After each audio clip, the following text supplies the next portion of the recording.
프로젝트 D의 장르는 3인칭 슈팅이지만 요원의 특성과 팀 조합을 기반으로 한 팀 슈터입니다. 따라서 혼자만의 전투보다는 요원이 가진 특성과 팀메이트들과의 시너지 있는 조합으로 팀의 전략과 전술을 이용한다면 보다 쉬운 승리를 손에 넣을 수 있습니다.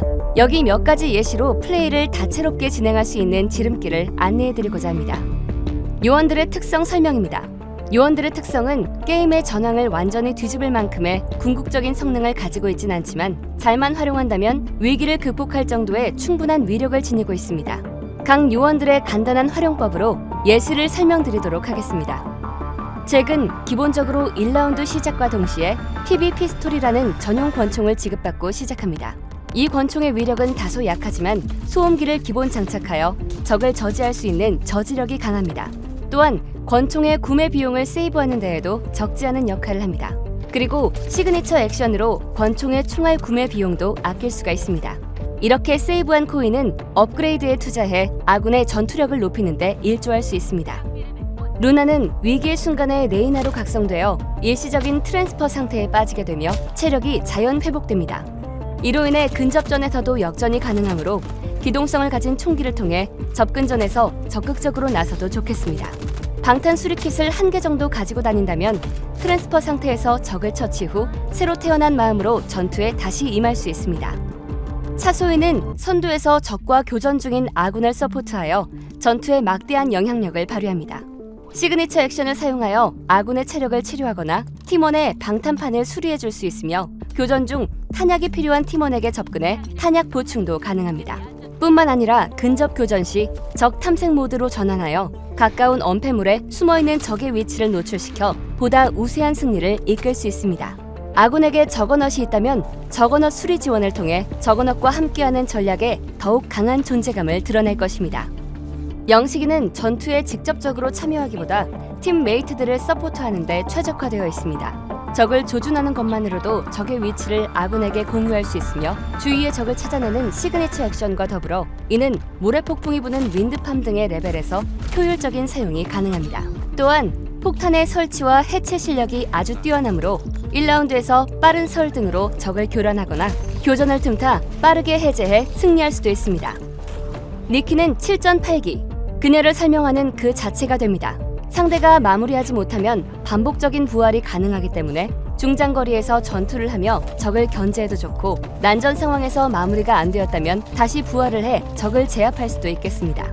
이런 특성을 이용해 샌드백 특기와 더불어 돈을 많이 벌 수 있는 요원들 중 하나이기도 합니다. 또 라운드 시작 전에 시그니처를 사용해 코인을 늘릴 수 있으며 팀메이트에게 나눠주는 것도 좋겠습니다. 하지만 언제나 이런 도박은 쉽게 잃을 수도 있다는 점을 명심하세요. 릴리 로즈는 그로기 상태에서도 주무기를 사용할 수 있습니다. 또한 그로기 시의 이동 속도가 요원들 중 가장 빠르기 때문에 그로기 이후에도 절대 방심할 수 없는 상당히 위협적인 존재가 됩니다. 더불어 그녀의 VIP 등급으로 인한 탄약 박앤세일은 탄약 확보에도 큰 도움이 됩니다. 이렇게 구매한 탄약은 팀메이트들에게도 나눠줄 수 있으며 화력에 도움이 될 수 있습니다. 사이먼은 적의 시체에서 가지고 있는 코인을 빼앗아올 수 있으므로 운이 좋다면 부유한 상대 요원을 처치하고 이를 이용한 한 방을 노려볼 수 있습니다. 또한 사이먼은 칼에 광적으로 집착하여 나이프로 적을 공격하면 높은 데미지를 입힐 수도 있습니다. 근접 공격에 취약한 저거넛에부터 빠르게 격파하는 것도 매우 어렵지만 권장되는 전술 중 하나입니다. 전공법보다는 교전 중인 적의 후미를 치는 기습작전으로 플레이가 가능합니다. 드미트리는 저격으로 특화된 요원 중 최고입니다.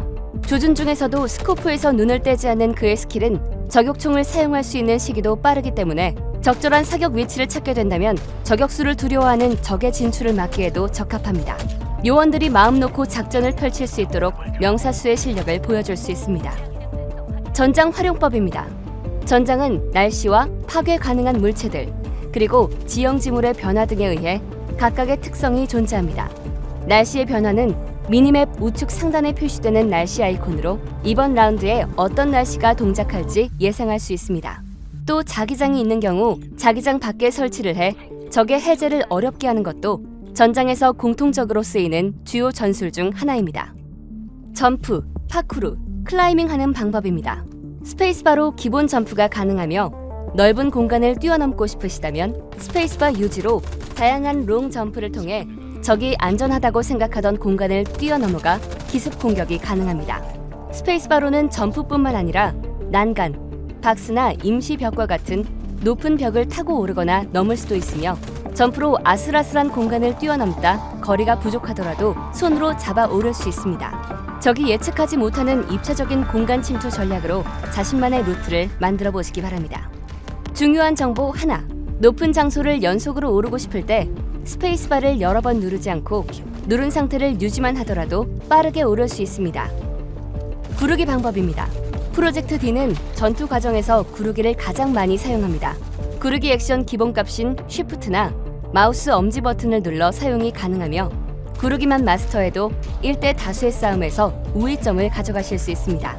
기본적으로 구르기는 정면을 바라보며 8방향으로 구르기가 가능합니다. 정면에 적을 봤다면 좌우 무빙을 통해 뱀처럼 움직이며 회피 접근해 근접 공격을 시도해 볼 수도 있습니다. 또한 뒤에서 기습하며 공격하는 적을 향해 구르며 회피하고 대응하는 공격, 원패물을 이용해 좌우측으로 구르며 피하거나 나가며 적을 기습하는 공격이 가능합니다. 구르기는 이뿐만 아니라 구르는 도중 무기 장전이나 앉기나 서기 상태로 자세 변경도 가능하며 먼 거리의 적을 저격하거나 가까이 붙은 적이 있으면 구르면서 회피하고 보조 무기나 다른 주 무기로 변경해 대응 사격하실 수 있습니다.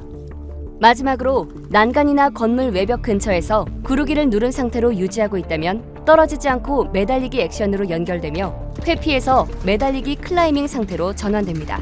이 상태에서 다음을 도모하거나 좌측이나 우측, 떨어지기 등 다양한 이동 액션 또한 가능하며 높은 곳에서 떨어지면 큰 데미지로 체력을 잃거나 사망할 수도 있지만 타이밍을 잘 맞춰 구르기를 사용하면 최소한의 데미지만을 입으며 낙법할 수 있습니다. 탄창 파츠에 대한 설명입니다. 프로젝트 D에서는 무기 탄창 파츠의 경우 대용량 탄창과 파쇄탄 탄창 타입 두 가지를 선택할 수 있는데요. 대용량 탄창 파츠는 한 번의 장전으로 많은 양의 탄을 격발하기 유용한 탄창 파츠이며 파쇄탄 탄창은 보통 탄창의 용량이지만 적 방탄유나 월드에 존재하는 파괴 오브젝트를 일반 탄보다 매우 손쉽게 파괴할 수 있는 총알을 사용할 수 있게 됩니다. 탄의 종류 변경 없이 파츠의 상태만으로 다양한 대응이 가능한 만큼 라운드별로 아군과 상위해서 전략적으로 나눠 사용한다면 뚫기 어려운 구간을 손쉽게 파괴해 숨어있는 적을 빠르게 제압할 수 있습니다. 단단한 방탄으로 무장된 적군의 방탄을 빠르게 파괴하며 동료와 함께 마무리하는 협동적인 플레이도 만들어낼 수 있습니다. 게임 후반부에 등장하는 강력한 저거넛은 일반 탄으로 대응이 쉽지 않지만 파쇄탄을 이용한다면 효율적으로 대응하실 수 있으니 저거넛 등장이 예상된다면 미리 파츠를 교체하시길 바랍니다. 파괴가 가능한 오브젝트의 종류는 다음과 같습니다.